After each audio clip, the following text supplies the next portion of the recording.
এই ঘটনাখানা হাদিস শরীফ থেকে মা আয়েশা সিদ্দিকা রাদিয়াল্লাহু তাআলা থেকে রওয়ায়াত। মা আয়েশা সিদ্দিকা থেকে রওয়ায়াত হাদিস শরীফ।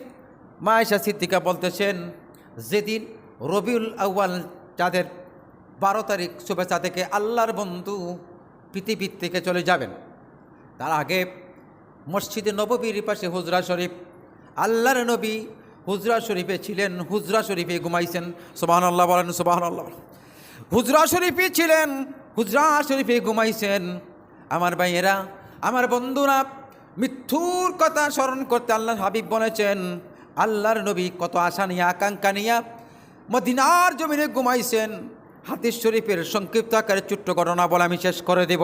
আমার ভাইয়েরা, আজান হল, একামত হল, আজান হল, জামাত শুরু হবে।